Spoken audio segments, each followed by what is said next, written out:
Greetings, fellow time travellers. Get ready to be charmed, challenged and inspired by my next excellent guest. But before we get started, just a quick reminder to check out my patreon.com site, by means of which you can support the channel. Get along there, show your support and get early access to new content, exclusive access to question and answer sessions. It's a great site. We enjoy ourselves on there, so come and make it better by being there too.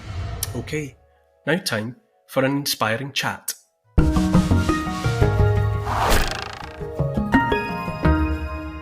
Hi everyone, time for another informative, if not inspirational conversation with a specialist, someone that can bring unique insight to a subject. Today's guest in question is Whitney Webb, investigative journalist Whitney Webb. Whitney has been, if you're not already aware of her, Whitney has been methodically, forensically piecing together the ways that politics and economics and organised crime came together in a hellish, what would you say, menage a trois that helps explain the mess we're in. If you're not aware of Whitney's work, via podcasts and extensive writing, really more to the fact, Substack, published books, then I strongly recommend that you rectify that gap in your knowledge in your own time, if such a gap exists. Because the story that Whitney tells is, I assure you, more fascinating and compelling and ultimately revealing than any Hollywood thriller you could name. Welcome, Whitney Webb. Many thanks for making time for me. Oh, absolutely. My pleasure to be here. Thanks for having me. I'm frankly in awe of the work that you've been doing. It's your command of detail and how much of it you seem to just hold in your head at any one time. I'm preoccupied with your ability to articulate a story that's so packed with detail. So I'll get right into it. I think, as I said in the intro, people will have varying levels of awareness of the work that you've been doing. So just to get things off on an even keel, was there an identifiable moment, would you say, when our governments and associated establishments became crime syndicates? Or was it ever thus? Yeah, well, there's a lot of different things you can point to, I suppose, throughout American history. So a lot of my work on this particular topic has been mostly focused on the United States, which is where you can probably tell from my accent where I'm from. But the way, I wrote a book called One Nation Under Blackmail that sort of looks at these origins, and sort of where I pinpointed it sort of goes back, I guess, to the 20s and the 30s. More or less where this particular group, which called themselves the National Crime Syndicate, this mix of organized crime factions sort of came together. And then during World War II, they formed an alliance with U.S. military intelligence, the Office of Naval Intelligence.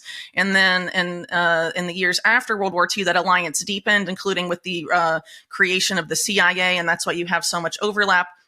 For example, with early CIA hitmen and people involved in CIA assassinations being members of the mob as well. And that particular national crime syndicate was essentially a meeting of the Italian mafia and the Jewish mob being led by Mayor Lansky, and the Italian mafia being led by Lucky or Charles Luciano. And the two of them were childhood friends. And so previous to their team up, organized crime in the United States was sort of an ethnic silo. So you would have Irish organized crime, Italian organized crime, and so on and so on. It was sort of in these divided by ethnicity. And these two figures, because of their childhood friendship, sort of came together and sort of broke that pattern. They created an organization that became rather infamous called Murder, Inc. And essentially, through their fusion with with intelligence, became increasingly powerful. And it sort of they became sort of symbiotic, I've argued. And but really, one of the ways they were able to do that first is they took over the Democratic Party initially, and I definitely argue that they took over both parties relatively quickly. But the way they did so with the Democratic Party, the base of the Democratic Party historically were unions. And so they took over the leadership of the unions and took over the leadership of who counted the votes and all of this very early on in the 20s and the 30s. And, through that, were able to get their candidates through. And there were a few instances where, they threatened, key people's lives in this sort of political hierarchy in New York State. And then through that, were able to sort of, move on to dominate the country. And that definitely became very extensive with their team up with intelligence. And it's important to keep in mind that the people that essentially created the CIA and early American intelligence were pretty much all Wall Street bankers and lawyers. People may know about that in the case of, rather infamous CIA directors like Alan Dulles being from the Wall Street law firm Sullivan and Cromwell. But the leader of the OSS, which is sort of the precursor to the CIA, Bill Donovan, was also deeply tied to Wall Street. And even former CIA deputy directors from just 20 years ago have essentially said the CIA has always sort of been bankers. And so, bankers and organized crime, a lot of them are interested in, wealth and ultimately rackets. So if you think of organized crime sort of as its own entity and sort of take away all the associations we have with it because of Hollywood and all of these other narratives, essentially what it exists to do is expand the rackets that are lucrative and perpetuate them infinitely. Because if the racket is discovered or the organized crime syndicate is broken up, the flow of money stops. And so a lot of these lucrative rackets is later, intelligence later became very involved in them. These include things like arms trafficking and drug trafficking. These used to be the rackets of the mob, but by teaming up with intelligence, they were able to expand them and dominate them. And as a result, a lot of the Wall Street banks have become sort of dependent on money laundering. The income they make from money laundering from all of these like illegal rackets has become, really critical to their operations. And people like Catherine Austin Fitts have argued that if, the drug trade were actually to be stopped in any meaningful way, we'd see a collapse of some of the biggest banks in the world. Which is why you have, banks like HSBC, for example, getting caught money laundering for some of the biggest and most criminal Mexican drug cartels. And then people like Mark Carney stepping in to try and smooth things over. Of course, he's a former governor of the Bank of England and Bank of Canada and is slated to follow Justin Trudeau, allegedly, as, head of the left-leaning Canadian, political sphere. So, sorry, went on a little bit of a rant there. I don't know if you'd like to. Is it the case simply that are we dealing with two versions, two sides of the same coin?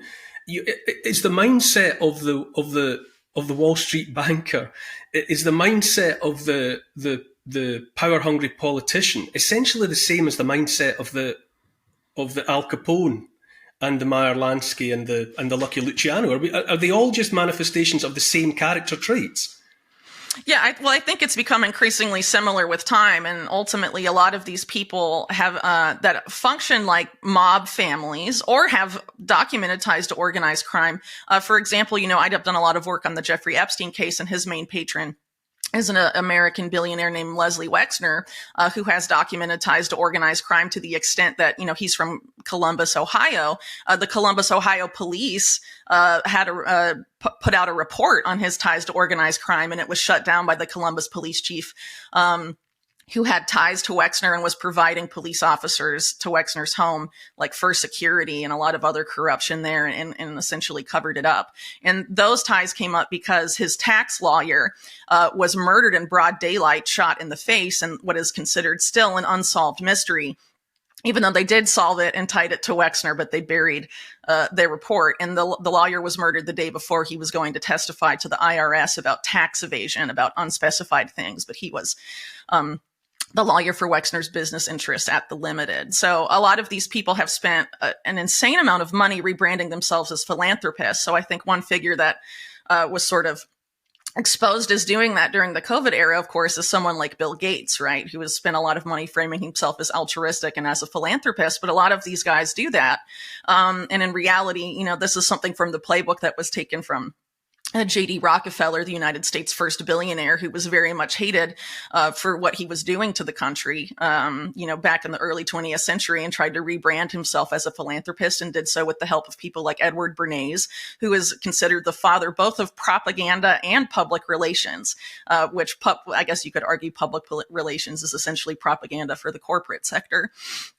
But, there's been a lot of manipulations on the public in trying to change our perception of who these people are and what they do.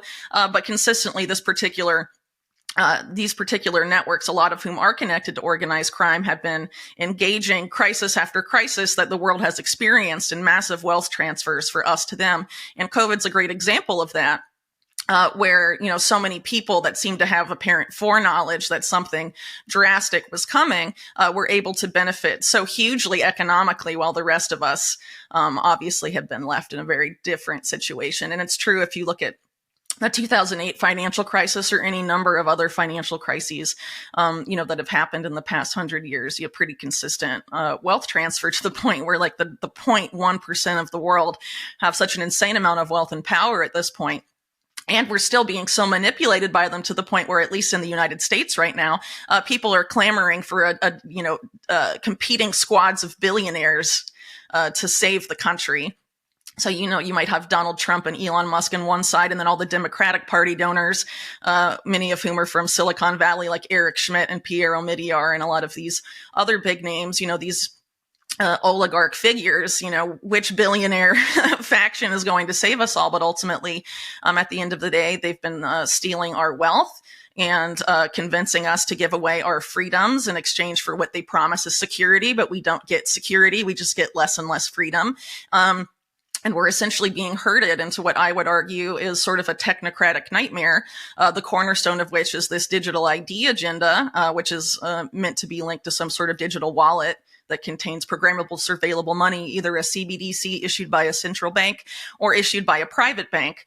And I think ultimately what people need to do is not focus so much on these political saviors being put out in front of us, but focus on what we're going to do to not comply with the digital ID agenda and these other things that they need in order to push us into this world that they've been building.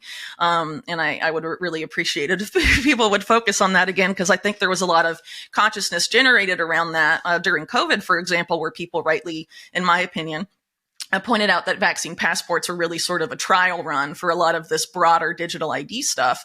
But, the digital ID stuff is marching full speed ahead. And now in the United States, a lot of the people that were critical of it as vaccine passports are essentially calling for it. I mean, you have people like Trump on the campaign trail saying the U.S. desperately needs a biometric entry-exit system. And you have this campaign lawyer going on podcasts saying we need to scan our face and our eyeballs in order to be able to vote in the United States. If we need voter ID, why can't we just use a physical ID?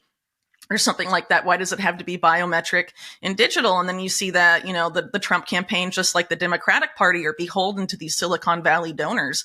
A good example of that would be Trump's recent VP pick, J.D. Vance, who is intimately tied up with Peter Thiel, who created a CIA-funded data mining companies that are surveilling Americans and profiling them for intelligence based on our online activity, and are very much invested in these digital ID agendas and digital wallet agendas.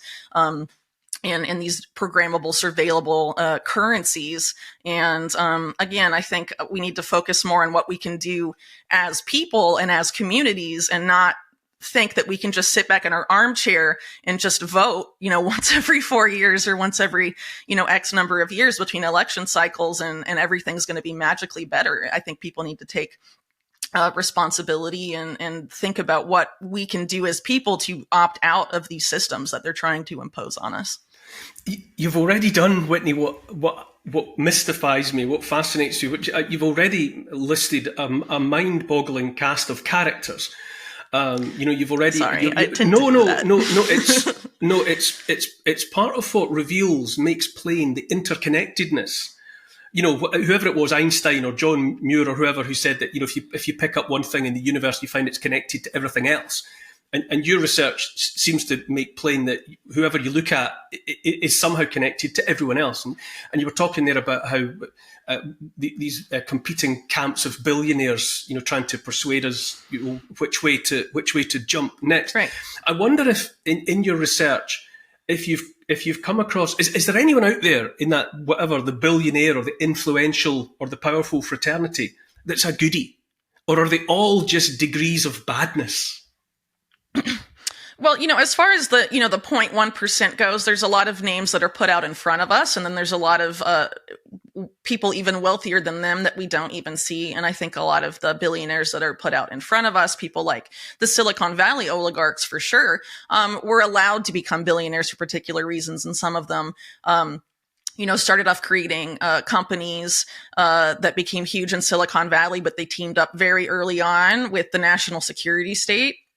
And then that allowed them to become these monopolies. And you see a lot of CIA involvement in most of these big Silicon Valley companies. And so they were really public-private partnerships, I guess you could say, from the off. And these include Google, which has CIA origins, Oracle, which started as CIA's Project Oracle that Oracle co-founder Larry Ellison was working on right before he made Oracle the company, and which then became a CIA contractor.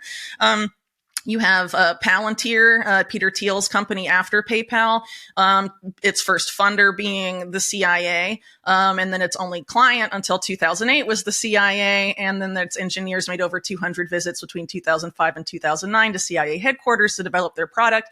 That company, of course, for those living in the UK, now controls all of the NHS data and has since COVID. And it's the same for the United States as well, including efforts to predict the next pandemic before it even happens based on various samples taken from people in these health systems.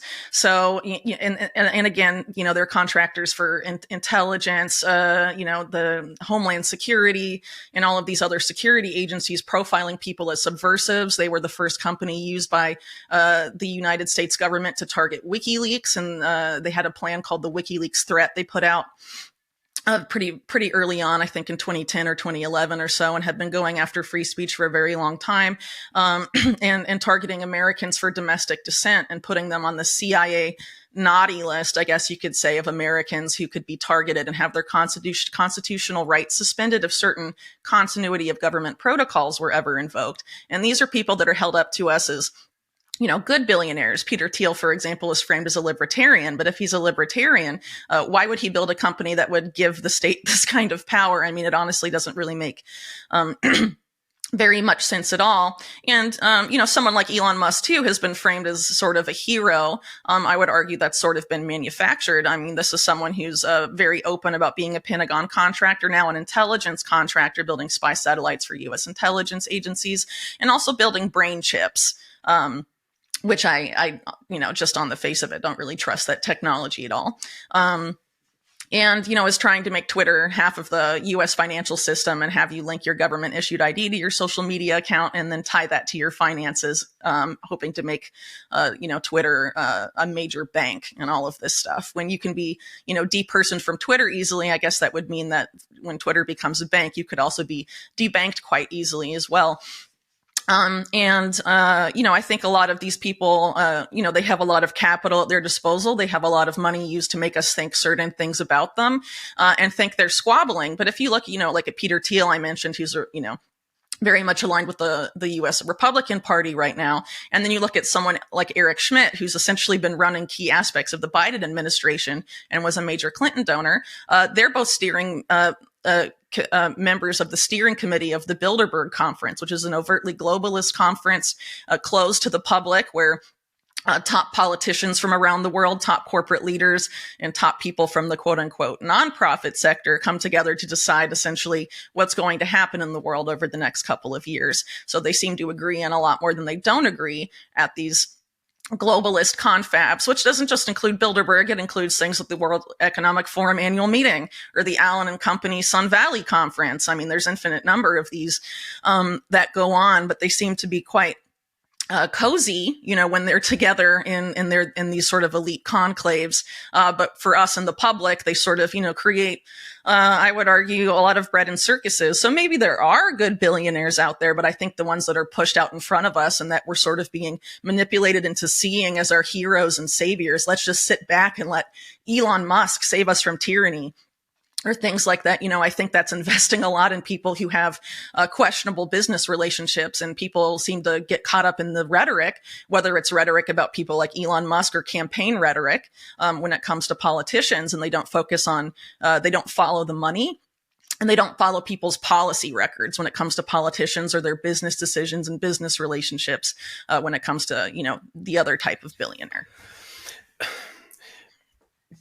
it's so troubling, the all encompassing picture that you paint. But do you think there's any degree or any extent to which the the looming threat of, as you know, as you were describing it, a digital gulag archipelago is illusory?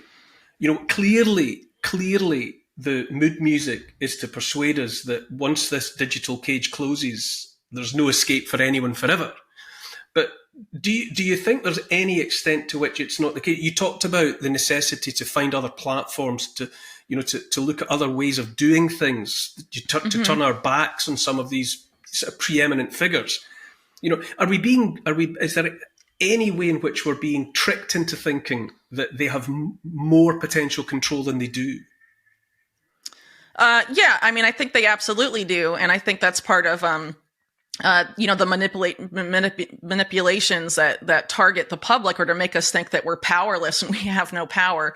And these people have invested so much money on finding every excuse they can to try and get us, in the case of digital ID, get us to voluntarily want to adopt it.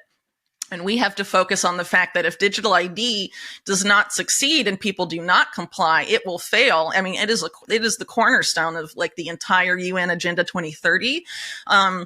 Without it, the programmable surveillable money won't work. A lot of their designs for what they want to do in the online virtual world will not work. And so much of it will not work if we do not comply with digital ID, and they're trying to force it on us as a voluntary thing, sort of in the same way that vaccine passports were voluntary. Which is why I encourage people, if you want to change the direction the world is going, you need to figure out how you are going to set up your life so you don't have to comply with digital ID the same way. Maybe if you were forced to comply with vaccine mandates and vaccine passports, how will you get around those type of restrictions when they try and impose, digital ID on people for various reasons? As I said earlier, before it was about, the vaccine and all of that. Now in the US, conservatives mainly are being pitched as this is a solution to illegal migration. This is a solution to voter fraud and all of this stuff. There's efforts to frame biometric digital ID as essential to solving cybercrime and hacking and cyberbullying and any other essentially any ill of society. They're just going to say digital ID is going to be the solution to that. And they're sales pitches.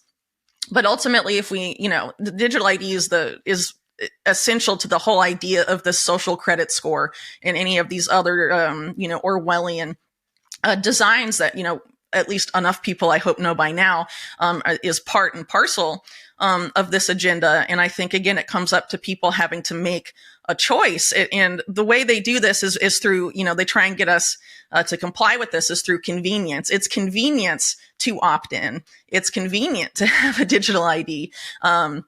It's convenient to have, money on your phone and have your whole life be based on your smartphone and all of this. It's convenient to vote once every 4 years for one of the two lesser evils in all of this. But really, it's the convenience that they're using to enslave us. And it's inconvenient to find ways to opt out of these systems and change your life so that you're more resilient and your life is actually sustainable for you and your family and your community. It's perhaps inconvenient to get off of the couch and off of the chair and go meet your neighbors physically and stop being on the online world so much, and making real human connections and real human solutions to the problems we're facing. Because, again, that's why during COVID, the lockdowns, I think, were a big part of it, to keep people isolated, to keep people from connecting and force people to feel like they could only connect with others through this virtual world that these people control. Because they control the infrastructure, the software, and the platforms. So I think, people need to consider that this convenience is really the carrot. Maybe there will be a stick at some point, but they seem to be focused a lot on the carrot and the idea of having us voluntarily adopt these things because it's easy, the way they're setting things up, or it will be easy.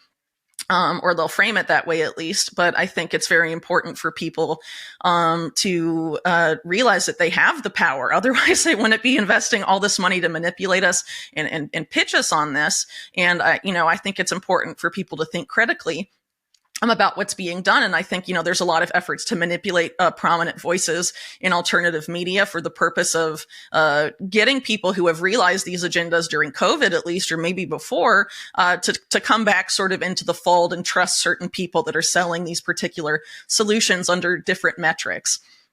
And anyway, again, I think, there is a lot of hope, and a lot of people, listen to my interviews or read my reports and think it's, very black pilling or depressing and whatever. But ultimately, I think it's more depressing to feel like we don't have any power to change things. Only the billionaires do. I think that's a very depressing outlook, personally. And I think these are people we should not be trusting, considering the state of the world and where we are going. And we should take the power back as people. And we do that by taking actions in our own lives and doing things in our neighborhoods and our communities and with our families. And realizing that this is not where we want to go at the end of the day. And there is so much we can do. And I think a good starting point, again, is to say no to digital ID. We don't need this biometric digital ID surveillance state that's going to be used not just to surveil what we're doing in real time, but also to predict what we might do in the future. A lot of these plans on the books and things that are being developed by these intelligence agencies are all about predictive policing, meaning pre-crime, and also applying that same methodology to healthcare. Prevent the next pandemic before it happens and all of this stuff. So you don't even need to declare a pandemic anymore to get emergency use authorization or mandates in particular communities and stuff like that. That is the world they are setting up. It is very bad, and we should opt out, and we can opt out.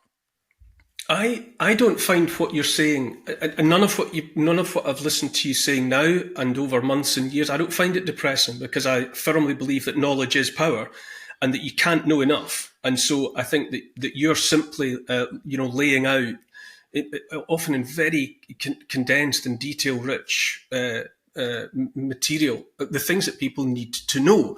And I wonder, at the moment, it seems to me that things have got especially visible and ridiculous.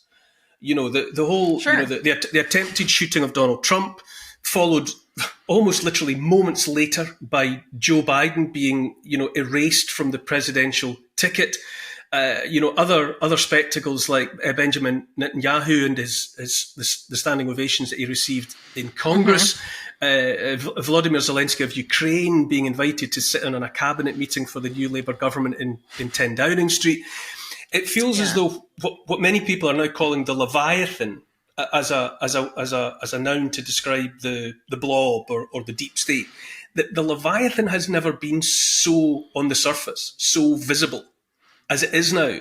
And I wonder at the extent to which, in their final pursuit of digital IDs and CBDCs and 15-minute cities and all of the rest of it, that they aren't actually running scared, and and to some extent the initiative is with us, so many of us, millions of us, who have seen the Leviathan surface.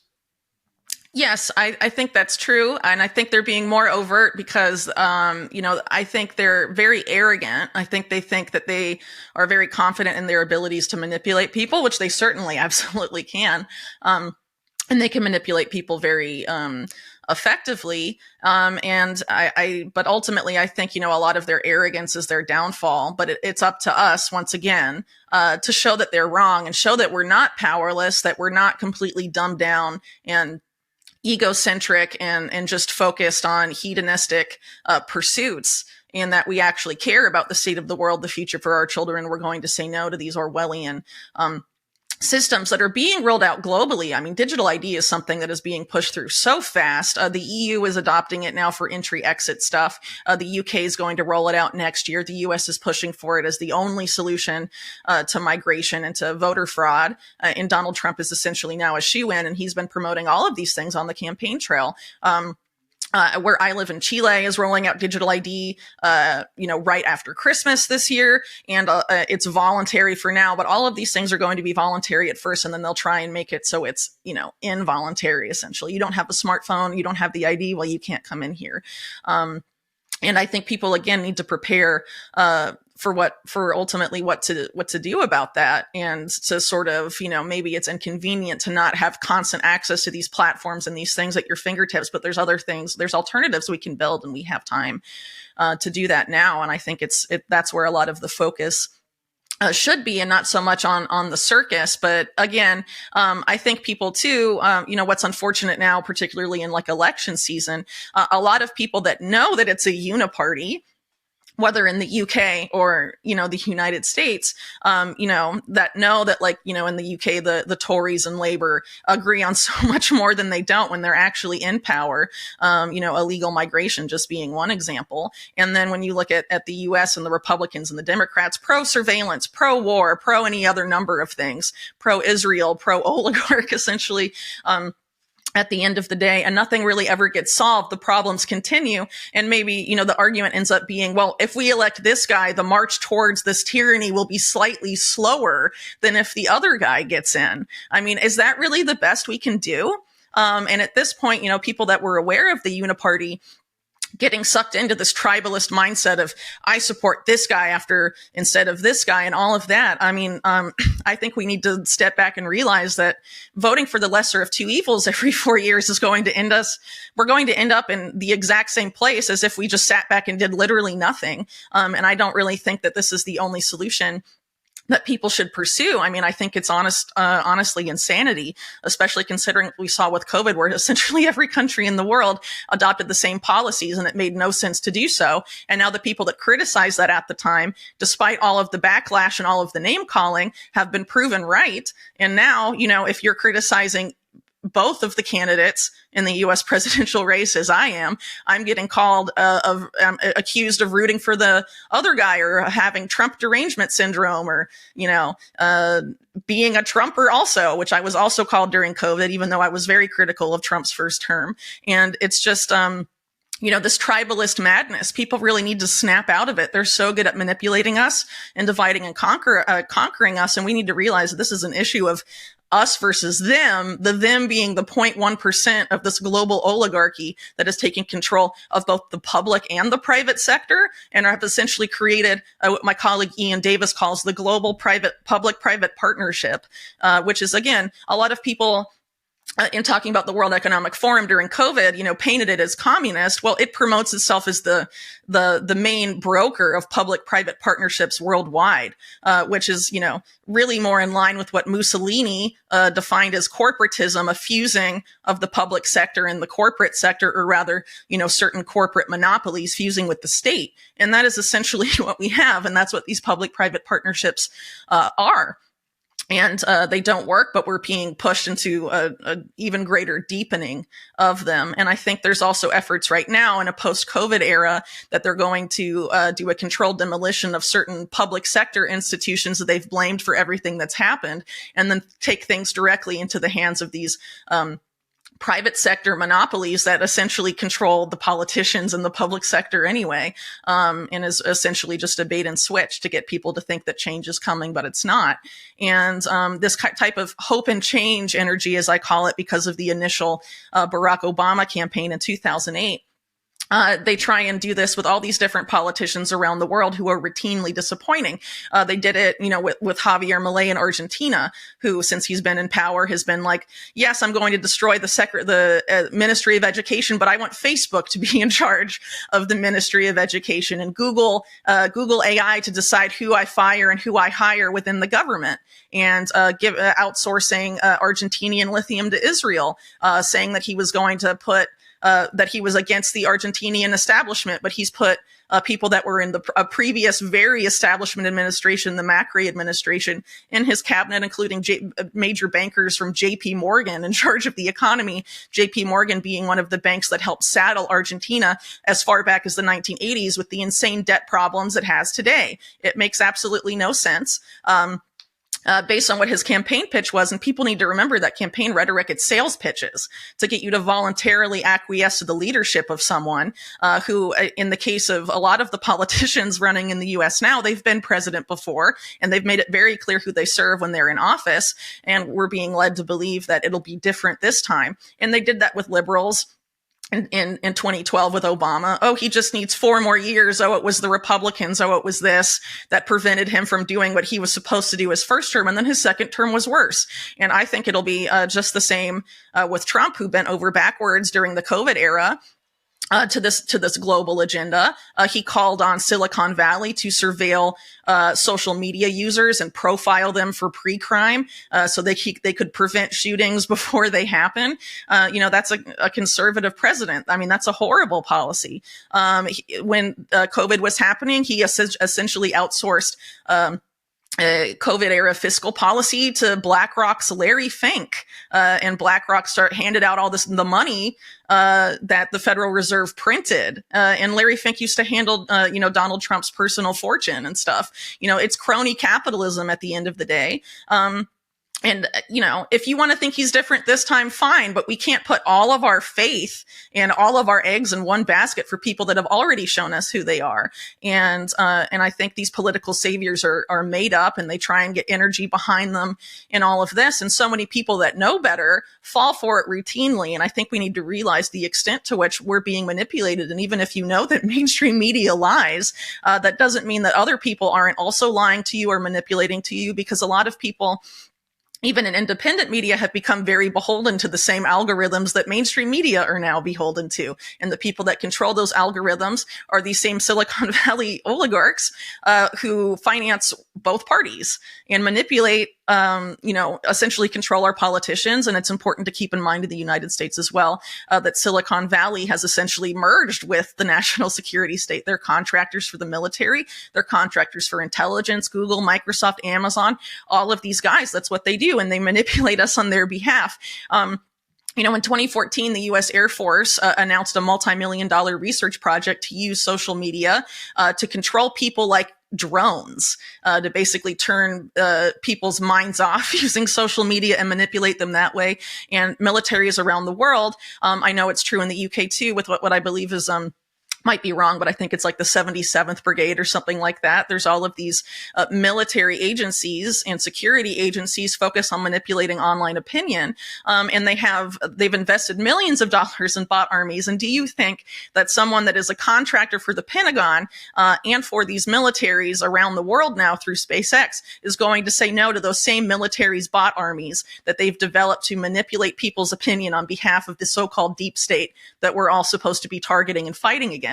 I think people really need to take this stuff seriously and realize that, waking up to the illusions around COVID and mainstream media isn't necessarily enough. We need to keep our guard up. We need to think critically and rationally.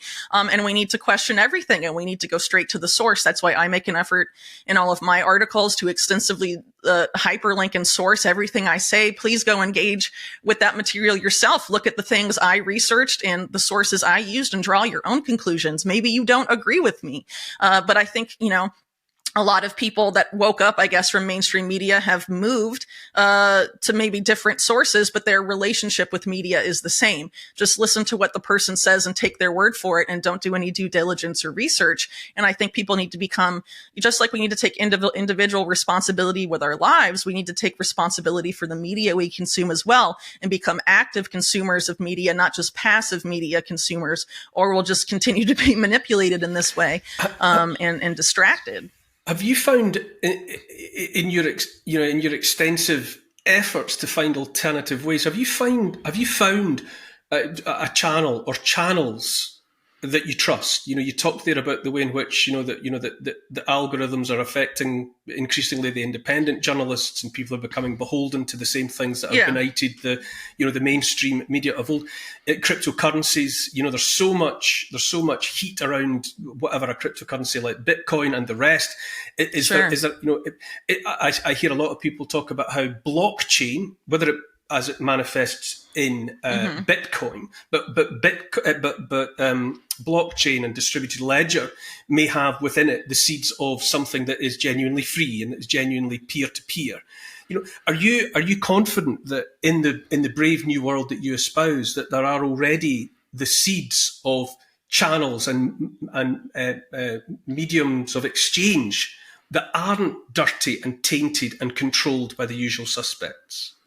Yeah, I mean, I think, there was, for example, you bringing up Bitcoin, maybe initially with Bitcoin, there was some promise there. But I think, in a lot of my recent work on this, with the former editor in chief of Bitcoin Magazine, Mark Goodwin, we focused a lot on how in recent years, really beginning in 2010, if not earlier, there's been a major effort to capture Bitcoin and the infrastructure and essentially dollarize it, have it become, a tool of U.S. dollar hegemony. And there's a lot of efforts to link it to these U.S. dollar stable coins that are very questionable, whether it's Tether, USDT. Tethering, yeah. Yes, or Circle, USDC, which is very much tied to BlackRock. Tether was very much tied to the FTX scandal, and also has a lot of interesting ties to the Epstein crowd as well, if you go far enough back.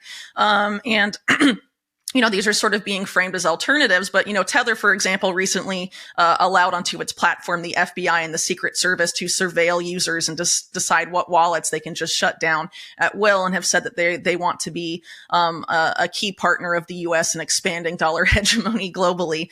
And ultimately, Bitcoin was framed as something that's going to stop irresponsible money printing and central bank policy and government fiscal policy. But what's happening right now is that there's efforts to basically use Bitcoin as a sink to hyperinflate into. So basically, to make it the greatest enabler ever of that irresponsible central bank policy. And I think, that's part of why, this effort to sort of dominate a lot of the infrastructure around Bitcoin, the on and off ramps, is why you're seeing people like BlackRock's Larry Fink changing his tune on Bitcoin, and allegedly Jamie Dimon of JP Morgan has, and all of these other Wall Street guys. Because they think it's something they can use and they can control. And sure, people can use and use it, but the way they're trying to set it up and impose it and develop regulations for it, they're going to try and prevent the use cases where it actually would enable freedom. So for those, that are in the Bitcoin community or developers, now is the time to try and develop solutions that hedge against that. Because again, it's important to be vigilant. In the Bitcoin community, just like so many other communities in sort of this effort to fight against tyranny, they're being told, just sit back in your armchair, relax, trust the plan, and Bitcoin, because it's so great, will magically solve all of these problems, while, they're basically making it this tool of the dollar and all of that. And that sort of effort to sell people into this complacent mindset is happening across the board. And I think it's something we really, really need to resist. We're being lulled to sleep. And it reminds me a lot of, QAnon in the Trump era, where we just need to sit back and trust the plan, even though Trump is not keeping his campaign promises and doing things that are very against what he campaigned on.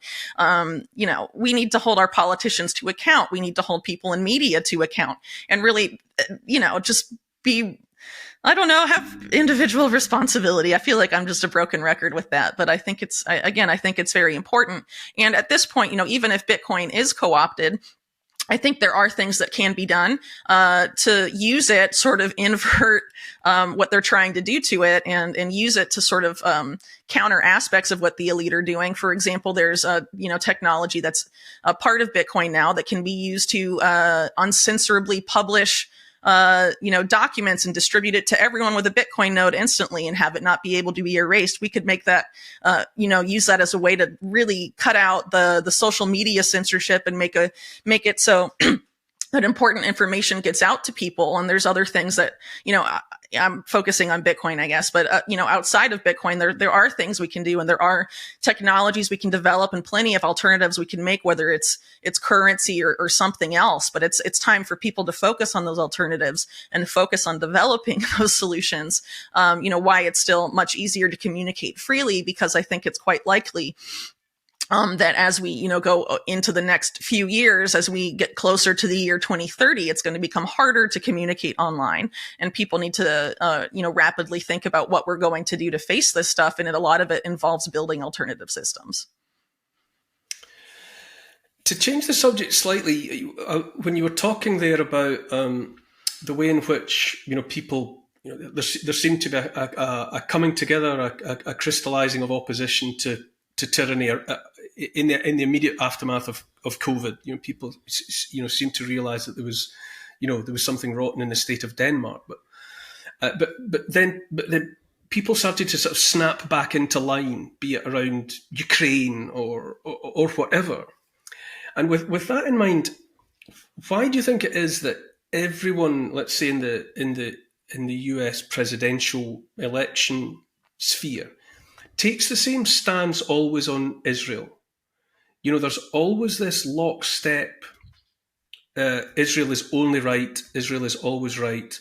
To what extent should we be aware of and worried about the APAC Israeli lobby influence, hegemony, really, over American politics? Yeah, well, there's a lot to say there. And there's a lot of history there as well. So what I mentioned in the beginning about the National Crime Syndicate and the Jewish mob and the Italian mafia, getting in bed very early with U.S. intelligence. Keep in mind that Israel was created in 1948 when all of that stuff was happening. And the very same Jewish mobsters involved with that in the United States were also sending a lot of weapons to the Haganah, which later morphed into the IDF when Israel was created, and was sort of this paramilitary group that helped create Israel in Palestine. And, a lot of those connections persisted, and you had a lot of early CIA people be very influential in the rise of Israel's national security state. That's why you have like statues in Tel Aviv to CIA officials, early CIA officials like James Jesus Angleton, and things like that. And that's why in a lot of past CIA scandals, Iran-Contra being a good example, you have intimate CIA and Israeli involvement. I would argue that that a lot of those intelligence, organized crime-like factions, the United States work very closely in Israel because of that shared history. Ultimately, a lot of the same organized crime networks dominate both countries, and AIPAC has become a major vessel for that. Again, going back to Leslie Wexner, who I've done a lot of work on. Most of AIPAC is populated with people that are former Wexner fellows. He's been very focused on developing young global leaders since the 1980s, and actually directly interfaces, with the World Economic Forum Young Global Leader Program, which is hosted at the Center for Public Leadership at the Harvard Kennedy School, which Wexner expressly created along with Jeffrey Epstein. So, there's been a lot of influence of these organized crime-linked billionaires on U.S. politics, and they're also very influential in Israel as well. A great example is also the Bronfman family, who dominated the early liquor industry after American prohibition ended. They're Canadian. They exploited a lot of loopholes. The reason they were able to get their liquor across the border during prohibition is because of their connections to organized crime, which persisted long after prohibition ended. And, for example, the Bronfmans are the people behind Justin Trudeau. Stephen Bronfman was his biggest, arguably the most influential figure in his rise. And the Bronfmans are very influential in the U.S. as well. They've been tied to sex scandals like Nexium. Edgar Bronfman Sr. had a relationship allegedly with Jeffrey Epstein, and as it relates to finances, and that's why Epstein is said to have left Bear Stearns in the early 1980s.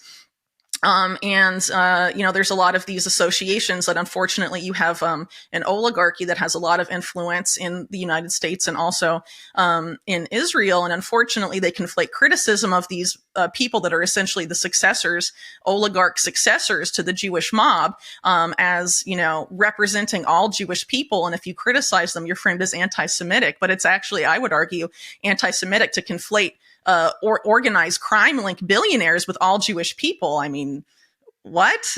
And also, criticizing the Israeli state or criticizing Mossad is framed as anti-Semitic on occasion. But that's like saying, if you criticize the CIA, you're anti-American, or if you criticize MI5, you're anti-Brit. It doesn't make any sense on its face. And these people are using, what has been historically a targeted ethnicity as a shield for, crimes that they have committed. And that's why I think ultimately none of the real benefactors of the Epstein scandal are ever going to come to justice, and what the client lists and all of that stuff is never going to be made public. And it's because, we know so much about the Leslie Wexner-Epstein relationship, and literally nothing has been done to that man, and nothing will be done. And I think that's a testament to how influential these people have become, and their explicit efforts in dominating and manipulating specifically, the Jewish community, whether the U.S. and in Israel. Leslie Wexner is a man who bragged to New York Magazine about being demonically possessed. And then he went on to focus most of his quote unquote philanthropy on molding the minds of leaders of the Jewish American community specifically, and also in Israel. And, I think can you imagine if that happened like on the Christian side, a Catholic billionaire that just brags about being demonically possessed, going on to train Catholic priests and leaders of, Catholic communities around the world? I think it makes no sense. And unfortunately, the overuse of, anti-Semitism, which does exist, but the overuse of it is being used to protect people who need to be held accountable. And unfortunately, not necessarily saying that all of these people are of one ethnicity, but the fact that these people, these particular actors can be shielded from criticism, the global oligarchy uses them to advance agendas because you can be called a bigot for criticizing them.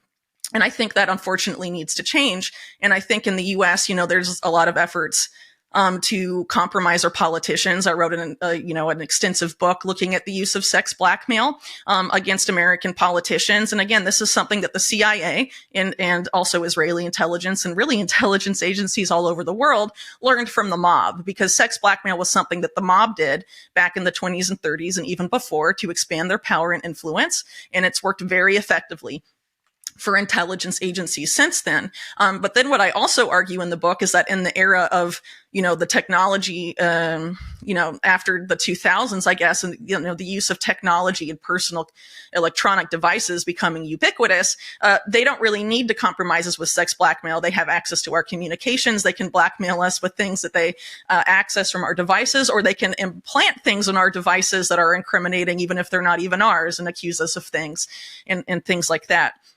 And so, there's been efforts to blackmail us for a long time. And, one faction of that certainly is an outgrowth of the Jewish mob, but it's much broader than that.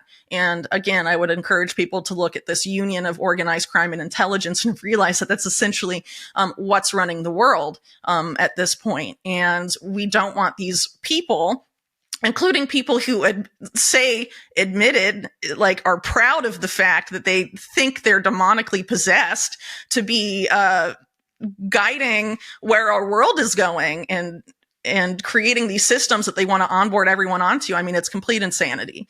And again, going back to Silicon Valley, why did every single Silicon Valley oligarch have a relationship with Jeffrey Epstein? Why are more questions not asked about that? It's truly mind-boggling. The two Google co-founders were subpoenaed as part of the Jeffrey Epstein JP Morgan case in the Virgin Islands. So was Elon Musk. Peter Thiel had extensive meetings with Jeffrey Epstein, Reid Hoffman of LinkedIn. And these are, some are Republican donors, some are Democrat donors. Why do all these powerful people have all these relationships with a guy that was a sex blackmailer? And I would also argue, a very accomplished financial criminal and currency speculator, which hasn't been a focus of Epstein reporting at all. But these people engage in brazen financial crime and have gotten away with it for a very long time as part of this extensive wealth transfer from us to them. And I'll stop there. It is interesting that when Jeffrey Epstein's name sits right at the center of so many parts of the web. There's so many connections there. It's interesting that there clearly came a time when his use was no more. It's interesting that even at the heart, even people that are at the heart of these machinations, these Machiavellian figures, they can end up, facing the exit door for all time. Mm-hmm. Sure. Well, I've argued before that Jeffrey Epstein was really middle management. The person he was mostly fronting for was Leslie Wexner, who's again never going to be held accountable for anything there. And I think again, he a lot of the Epstein scandal, they want you to focus so much on the salacious aspect, the sex blackmail, the human trafficking aspect, and I don't necessarily want to downplay that either, because it's obviously horrendous and horrible. But I think there's been an effort to have the focus exclusively on that and not on the other things he did, which involve a lot of brazen financial crime that has resulted and helped facilitate this massive wealth transfer for us to them. And I think, some of my reporting on, like when the JP Morgan Epstein case came out, I wrote a piece on Jamie Dimon, and it turns out his rise to power to become head of JP Morgan was intimately influenced by Leslie Wexner himself, and people that are intimately tied up with this group of, organized crime linked billionaires that call themselves the mega group that includes the Bronfmans and Wexner. They co-founded it, and a handful of other billionaires that are responsible, for Donald Trump and Barack Obama for their political careers and all of this. I mean, this is something that truly influences both parties. And that's why I think in the United States, unfortunately, so many politicians are completely beholden to Israel and very willing to overlook, the war crimes that Israel commits. And also, the fact that Israel has been a very aggressive, nation against the United States when it comes to espionage. Actually, from the Edward Snowden documents, there was one that ranked the most aggressive, espionage countries engaging in aggressive espionage against the United States, and Israel was number 3 after Russia and China. Why is that?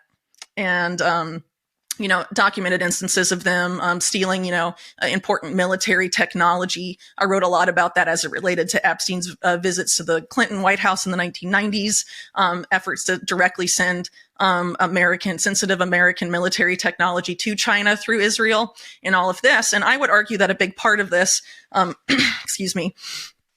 goes back to something that was actually charted out by Samuel Pisar, who was a very close friend of Robert Maxwell back in the early 70s.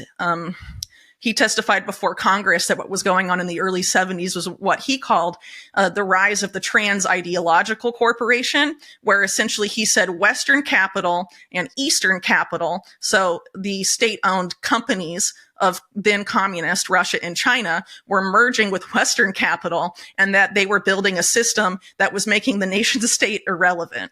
And he told this to Congress in the 1970s. A congressman asked them if this was a bad thing, and he was like, not necessarily, and this is someone who was very much in bed with both the KGB and the CIA, and also Israeli intelligence, and was, one of the closest figures to Robert Maxwell, who helped affect a lot of those things as it relates to technology transfer and other things, why he was alive, and his children, the twins, Christine and Isabel, as well as Ghislaine and Kevin and Ian, intimately involved in all that after his death. And this is something that, of course, goes well beyond Pisar and just the Maxwells. I think that's ultimately what has been happening.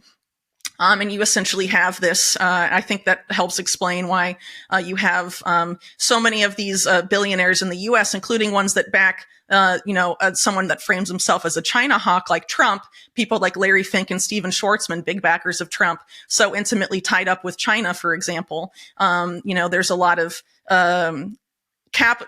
these connections of transnational capital. Not enough people follow the money and focus on this rhetoric. They want us focused on it, sort of the more superficial geopolitical level. But ultimately, these people are all enacting biometric digital ID, programmable surveillable money, whether it's CBDCs or a private sector equivalent, and are all, on board with the Sustainable Development Goals and Agenda 2030, which, if you're familiar with who wrote them and who developed Agenda 2030 and the Sustainable Development Goals, it's people like Mike Bloomberg, a billionaire, and Mark Carney, Goldman Sachs career central banker, also probably a billionaire. It's banker designed. It's a way for, just complete control of the populace, complete financial surveillance, complete surveillance of everything you do. And with the goal, if you listen to people like Yuval Noah Harari, of putting that surveillance inside your body. It's complete madness. And, I would really hope that people. Oh, sorry. Mm-hmm. No. Just what you're saying there, just towards the end there. It's so anti-human. Anti-human is a description that many people use. The blatant rise or return of a kind of a eugenicist, neo-Malthusian, anti-population agenda is so clear. That if 2030, if Agenda 2030 is enacted, it will in all likelihood be the premeditated murder of half the population of the planet.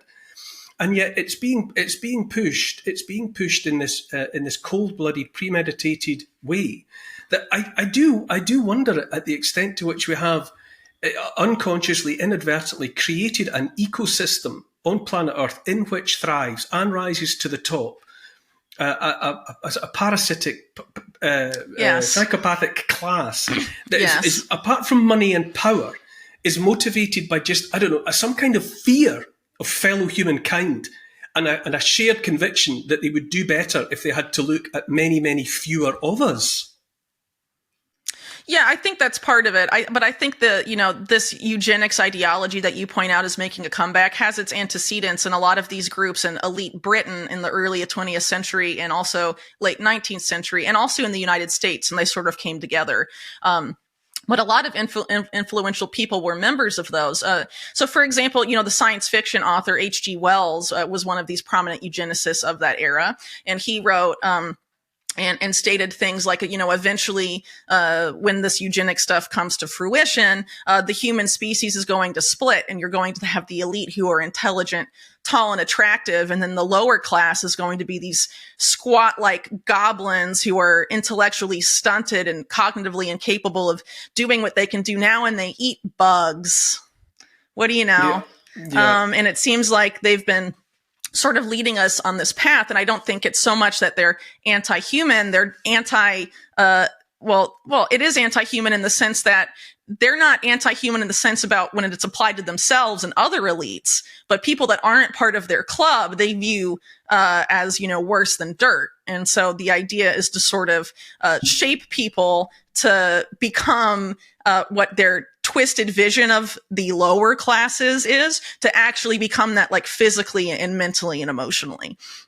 And we're being manipulated into that, unfortunately. And so this explosion of, efforts to sort of, genetically manipulate us and mentally manipulate us with AI, which is reaching unprecedented levels. And Henry Kissinger and Eric Schmidt say on their book on AI that the end result of AI is going to be the people that are dependent on it for algorithms are going to become cognitively diminished to the point that they can't live without AI. And there will be a splitting of the species, just like H.G. Wells says, into the people who are capable of understanding AI and the people who are not capable. And the people who are capable of understanding it are the people that program and develop AI or who sustain the people that program and maintain it. And then the other lower class, the people that the AI acts upon, who are becoming cognitively diminished and will be unable to understand what AI is doing to them and what is happening to them at all.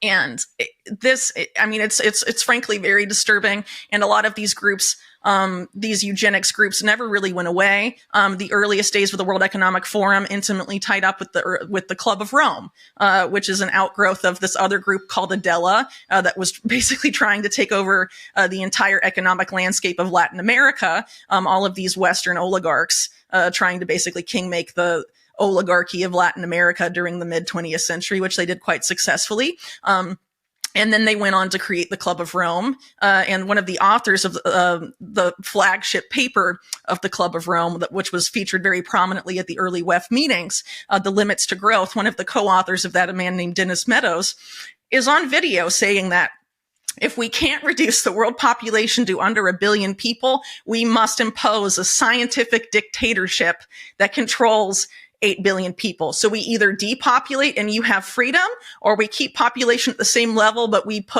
impose a scientific dictatorship. I mean, they're very overt about it. And a lot of these groups continue on and are intimately involved in the sustainable development agenda. Groups like the Global Footprint Network, which shares an insane amount of board member overlap with the Club of Rome. And as I wrote, in a recent piece with my colleague Mark Goodwin, who I mentioned earlier, are attempting to impose a carbon market on Latin America right now, built on the Bitcoin blockchain. And they've essentially they're focusing on the local level, the municipal level, not the national government level, getting mayors across the continent to sign over their protected areas to this group, who are going to turn these protected areas into carbon credits. And then have it be traded by all these entities that don't necessarily have these groups' interests at heart and are tied up with the Club of Rome, which is part of this group that, in the 70s, along with Henry Kissinger, framed the population growth of Latin America as a national security threat to Western nations. I mean, it's absolutely mind-boggling. But unfortunately, a lot of the talking points around sustainable development are framed as altruistic. And I think the reason these groups have been so successful is that they frame themselves as philanthropists and altruists when really they are not. And they do not have our best interests at heart. And so many people are good people, but we have been too trusting, and we are being manipulated now to trust the same people that have been doing this to human society for over 100 years. And if we keep trusting them instead of ourselves and the people we know who are good people in local communities, we are in trouble. We need to stop trusting these people that are being pushed to us and we're being told are our saviors and altruists and all of this. Look at their connections and follow the money, and you will find that is not what these people are, and that is not what these people want.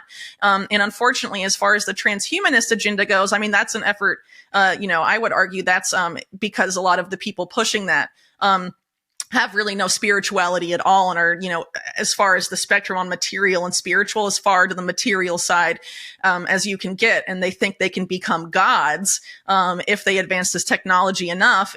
But they also, again, have this mentality that they will be gods and the rest of us will be serfs, and it will be the class difference won't be enforced by economics like it once was maybe in the medieval era. It will be enforced by the technology that they've designed to control and that they're making us dependent on. And the more dependent we become on it, and the less we do, and the more we're enslaved by the convenience of it and all of that, the closer we will edge to this world they are building. So it's high time to get less dependent. I'm not saying get off of it entirely if you can't for work or whatever, but it's time to think of alternatives and just even mentally disconnect a little bit. There's things everyone can do.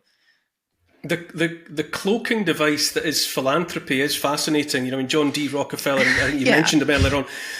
When they took when the Anti-Monopolies Commission took his oil company away from him, his baby away from him, and he reacted in all sorts of ways, pushing for the Fed, and then but reinvented himself as a philanthropist, as a cloak, and then you see it manifest obviously in the likes of Gates. Who has made more money, he has inflated his personal wealth more since he came out as a philanthropist than at any other point previously. And I do wonder at the extent to which Gates, simply by dint of his personality, and simply by dint of his seeming utter absence of self-awareness, is just further ahead of the pack in exposing himself as a neo-eugenicist and a neo-Malthusian. He seems blatantly to be declaring his desire for fewer fellow human beings on the planet, and yet still he wears the clothes of and masquerades as a philanthropist. Yes. It's an astonishing sleight of hand.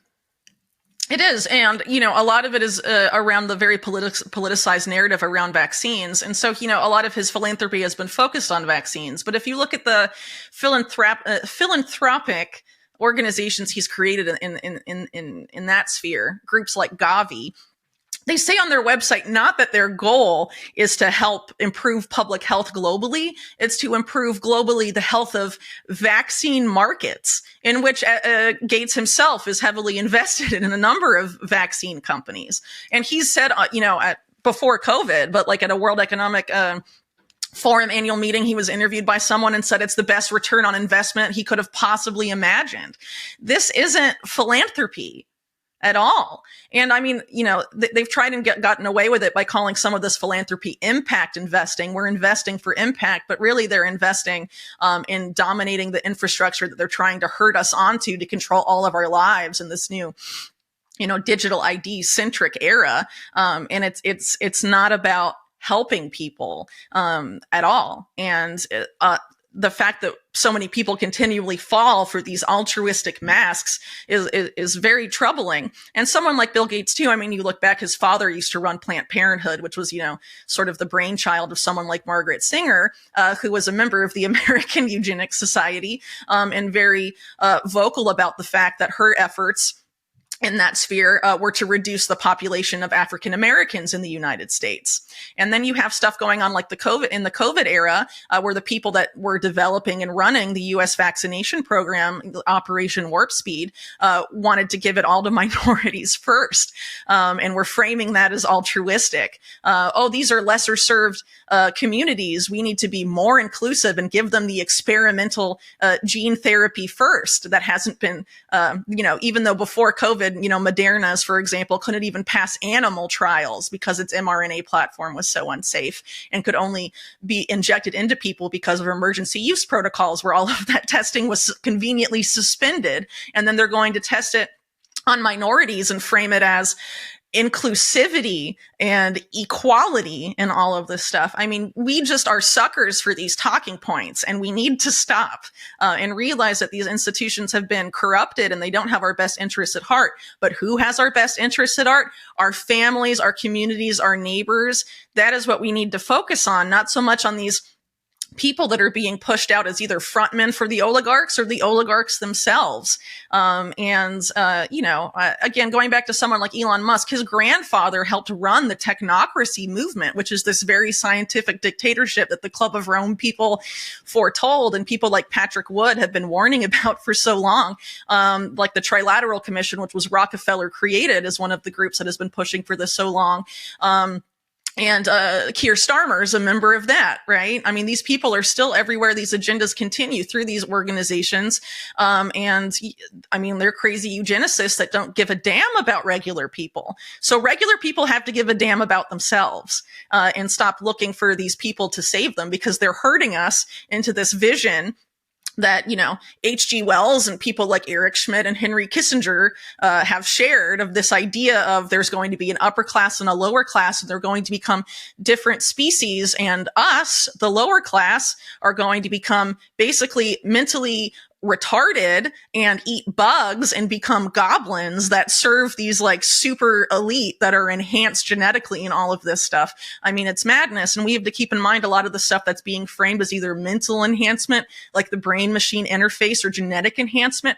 All of those things are dual use. You can enhance and you can diminish with all of those technologies. And almost all of those technologies have been heavily developed by groups like DARPA in the Pentagon in the United States and other militaries around the world, specifically for that reason, because not only are they enhancers, they can be used as weapons of war against people, targeting them on the genetic level and all of this. So we are literally, living in a society where maniacs are in the driver's seat, and we need to get out of the car immediately. I look at some of these, like we're talking about Bill Gates, and you look at him and you think, if you look at yourself in the mirror, Bill, you'd have to wonder if you really are the avatar of the super race. You don't look like you're carrying the ultimate genetic inheritance that really ought to be spread around the world, and it's so true of others of them. They hardly look like ideals, and yet at the same time, as you allude to there, I'm very aware of my kids, my sons, and their contemporaries are actually focusing on things like, and they're aware of, real nutrition. They're paying attention to the things that they put into their bodies, food and drink. They go to the gym, they lift weights because they want to be strong and they want to maximize their physical potential. They look askance at what, my kids describe as the nonsense. I mean, they watch things online, but they seem so attuned to the fact that so much of it is manipulative nonsense. And I do take great solace from some of the generation coming through is alive to this. They've seen this, and we live in this kind of existential fear of the Bill Gateses and the George Soroses and the Peter Thiels and the rest of these technocrats, oligarchs, billionaires, however you want to describe them. But they've already got their number, and I think you're right. And there are no heroes coming. There's no cavalry coming to rescue us, and nor should there be. That's a zero-sum game. But I do think increasingly it's demonstrable that more and more people out there, especially younger people, but not exclusively, are aware that they have to take the responsibility for themselves that you're talking about. Yes, I think so too. And I think it's important to keep in mind that social media is becoming increasingly controlled. And so for those kind of success stories and seeing those examples of people who are increasingly like that and how many of us there are, you're not going to see that reflected on social media. Social media is very manipulated based on your online activity, what they want you to see and how they want to manipulate you emotionally specifically.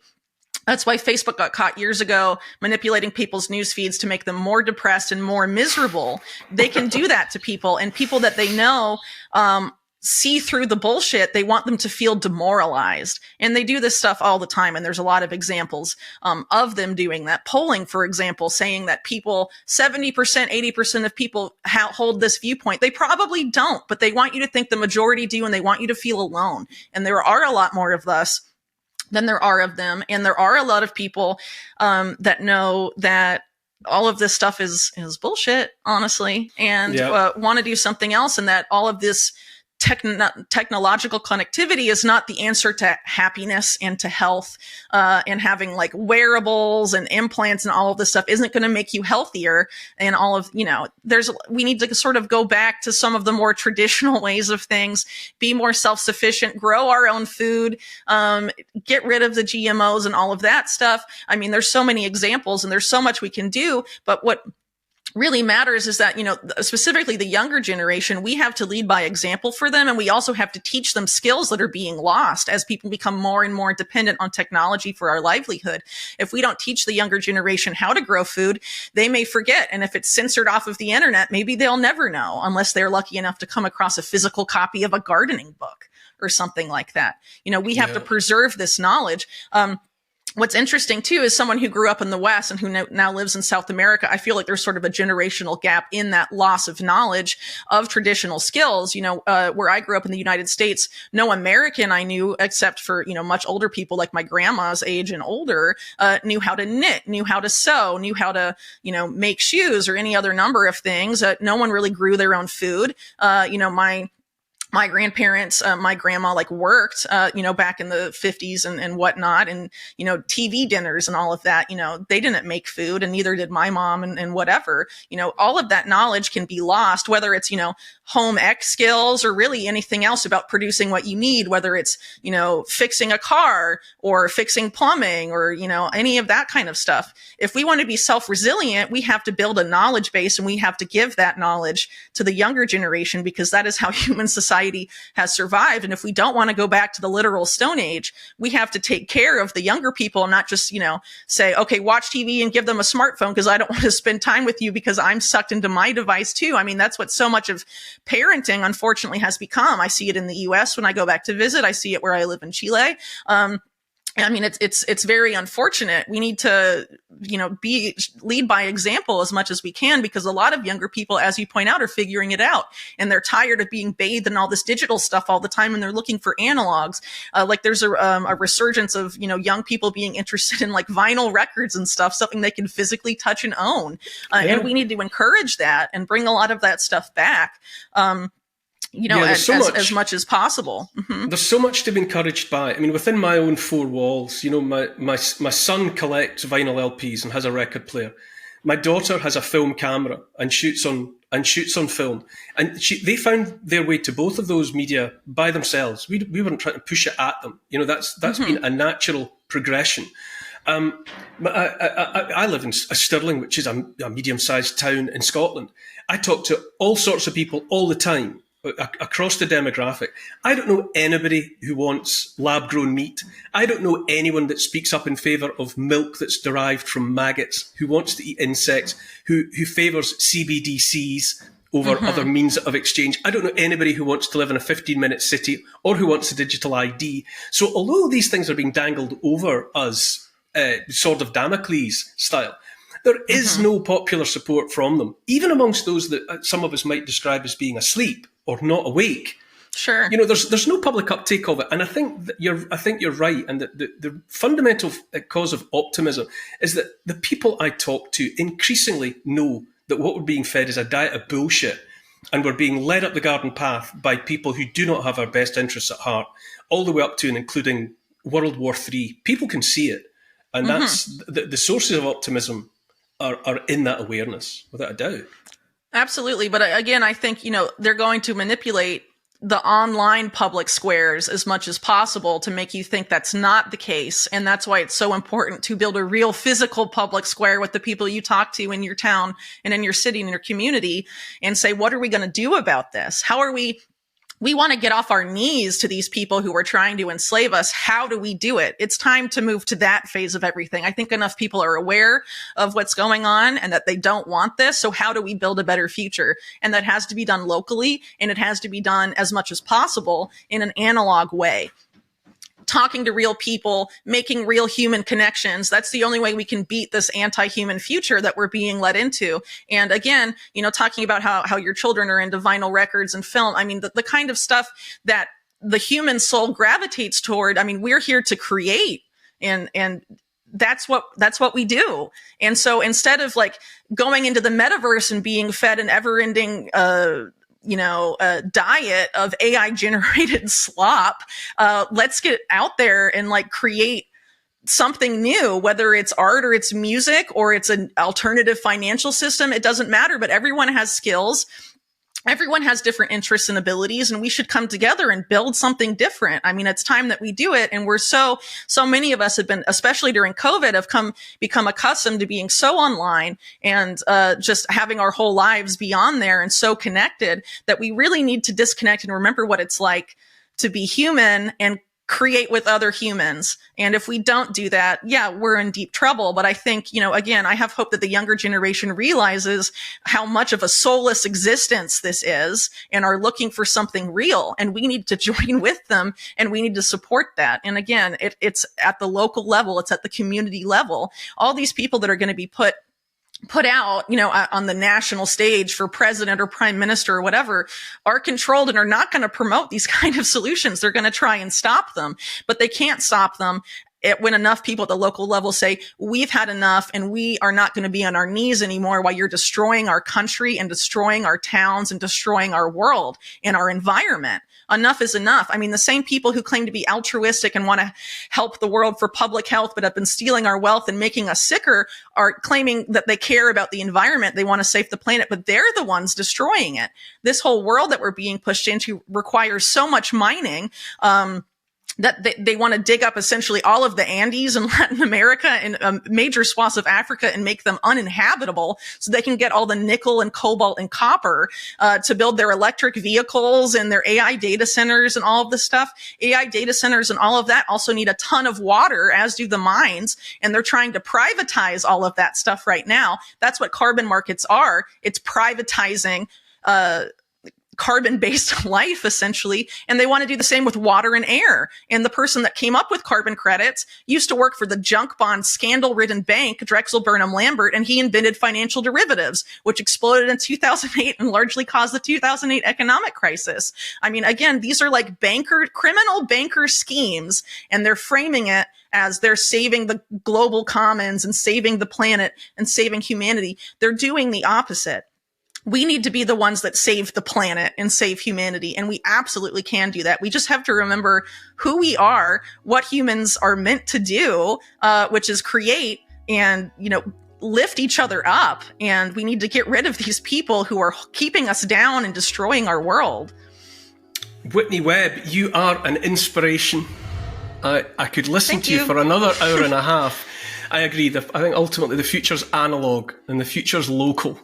But you speak so much wisdom. Whitney Webb, I'll hope to pick up this conversation at another time, take it forward. Thanks. But for now, thank you. No, thank you. It was my pleasure.